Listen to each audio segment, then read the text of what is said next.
The Belcher family travels to King's Head Island for a fancy award ceremony.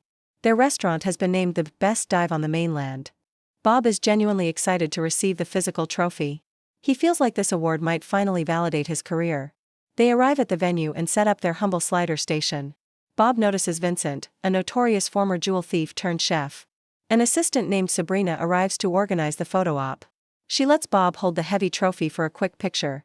But then she drops a bombshell: the trophy costs $200. It is a manufacturing fee that Bob must pay if he wants to keep it. Bob is insulted and refuses to pay for his own award. He decides to just finish the catering gig and leave. The kids, however, are outraged on their father's behalf. They spot the display trophy sitting out in the open. They decide to steal it to give Bob the prize he earned. They approach Vincent to see if the ex-thief will help them. They ask for his expertise in liberating the item. Vincent refuses to get involved in any criminal activity. However, he hypothetically describes how such a heist would work. The kids decide to execute the plan themselves using his tips. Jean is assigned the role of the grabber. Louise launches the distraction by faking a medical emergency. The screaming draws Sabrina away from the trophy table. Jean moves in to swipe the prize while nobody is looking. But Sabrina spots him immediately and blows their cover. Meanwhile, Bob is spiraling into a depression at his booth. He realizes how much he actually needed this validation. Back on the field, Jean grabs the trophy and runs. A slow-motion chase ensues across the event lawn. Sabrina tackles Jean and wrestles the heavy orb away.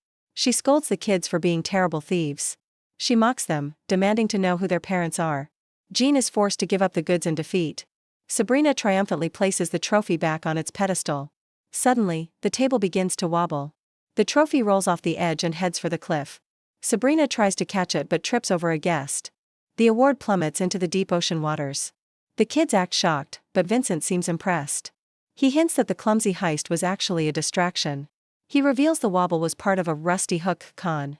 Everyone played a small part in the chaos to ensure the drop. Even Vincent stepped in to block Sabrina's path. The family heads home on the ferry as the sun sets. Bob tells the kids he is fine without the trophy. That is when Louise pulls the real award out of a box. They switched the real trophy with a cake decoy before the chase. The one that fell in the ocean was just fondant and sponge. Bob is deeply moved by his children's criminal ingenuity. He holds the prize he wanted so badly all day. But he realizes the weight of it is just a burden. He decides he does not need a trophy to feel successful. In a moment of clarity, he tosses it into the sea. The family cheers as they leave the fancy island behind.